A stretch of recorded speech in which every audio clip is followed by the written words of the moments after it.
Good evening, ladies and gentlemen. Distinguished guests. Distinguished guests, ladies and gentlemen. I have the honor to present to you this evening. All right. See, it's from light to dark. Shall we going from the light? George wasn't there. No, I'm mixing it up. I don't think we've met Mrs. Blue before. No. And here's Blue himself. He was coming up from the house and he said, it's easy Africa stuff.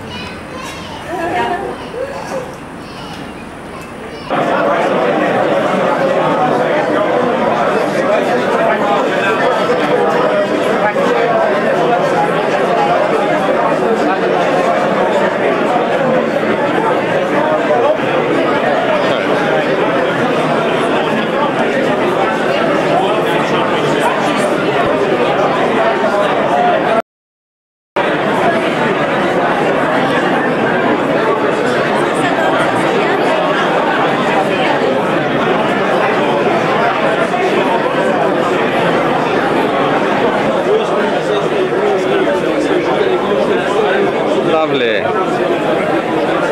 And there's Peter talking to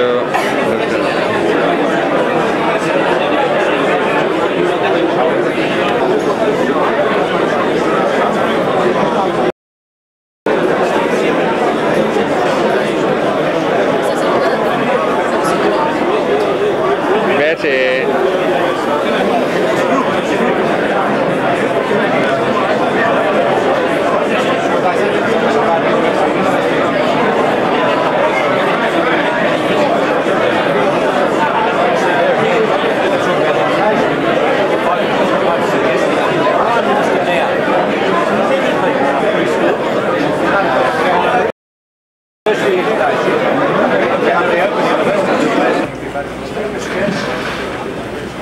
Distinguished guests, I should now like to call upon the delegate of the Commission of the European Communities, Dr. Arnold van Niekerk, to explain something in a few words on the significance of the day which we from the community are celebrating. Dr. van Niekerk.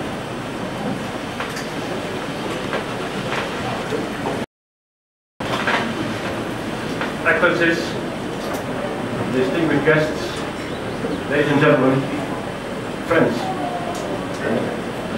I would prefer not to interrupt your talking, which is obviously quite lively, for a long time, so I start off with a reassurance that it's not to make a lengthy speech or a keynote address or something like that. It's a couple of words, that's all, to highlight the fact that we are celebrating this occasion for the first time in Papua New Guinea, to indeed very shortly explain what it means to us. And yes, of course, and perhaps first and foremost, to, how should I say so, to single out excellences here, some European, Mr. Olaf Visser, who represents the Master of here, to demonstrate and to underscore the significance of this occasion for us. European Community Day, Schuman Day. For those who have a feel of, there shouldn't be any need to explain that name. But for those of us who don't have that feel, for those of us who may be below the age of 40, and for those of us who in school never scored very well in that subject, including myself, that may need some clarification. What we are commemorating today, the day about more than 40 years ago, the 9th of May, to be more precise, 1950, when Robert Schuman, the then French foreign minister, delivered a speech which turned out to be an historical one, because it marked the first step in a process, a joint endeavor we have been engaged in ever since, which is the pursuit of a united Europe. 40 years ago, in the wake of the Second World War, it was of course impossible to foresee a number of events that have intervened since then. Nobody could foresee that we would be engaged to subside. And of course, nobody could foresee until very recently what's now happening in Central Europe, Eastern Europe, and also in the Soviet Union. These events now taking place in that part of the world will be influenced. As those events will be unfolding,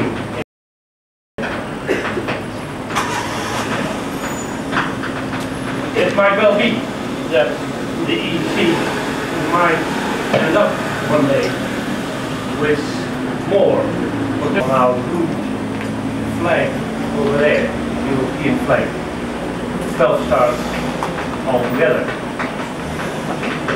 As a matter of curiosity, you might wonder how will we be going about that flag if and when more members will be joining our family. Well, I can answer that question. Of course, we cannot keep changing our flag on each and every occasion, so it is agreed and understood. Human perfection, plenitude, and that's what we are. It does not mean, of course, that we consider ourselves blessed of plenitude. All it means is that to the establishment of the single market, to remove all those barriers to allow for the free movement of goods, service, persons, and of course ideas. And I would push in the back to get us over a hurdle if need be. And we all also want you to witness us in your own interest. You would have to ensure that we will be fulfilling the promise we have been making to the rest of the world, which is, whilst we will be doing away with all those internal barriers, not to erect a new one around that single market, to safeguard a wall of protection, to safeguard our industry against fair competition. Not a fortress Europe, as some people appear to fear. Rather than a fortress Europe, and certainly if I could have it my way, I would say what we should be doing is to build an open house with a number of doors for other countries to join in if they see fit. A lot of windows to allow for fresh air. And again, if I would have it my way, given my experience in the South, mutual interest. Just a last word. We have been on the move over the last couple of years since the establishment of the so-called Single Act in 1986. We will be years ahead. That may well mean that our presence and our activities overseas will be broadened and upgraded.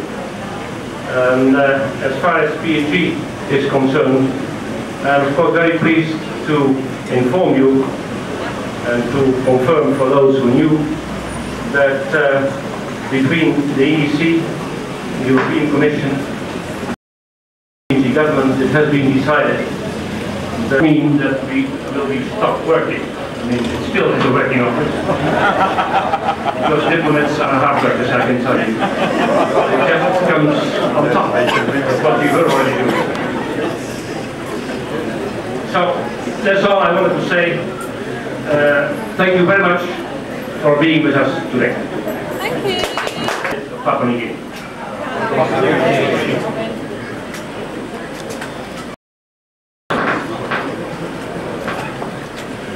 Your Excellencies, distinguished guests, ladies and gentlemen, it is now my pleasure to propose a toast to the European Economic Community.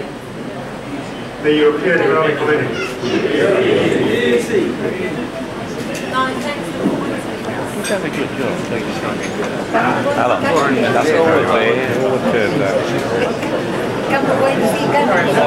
It's weight and size. An element of something.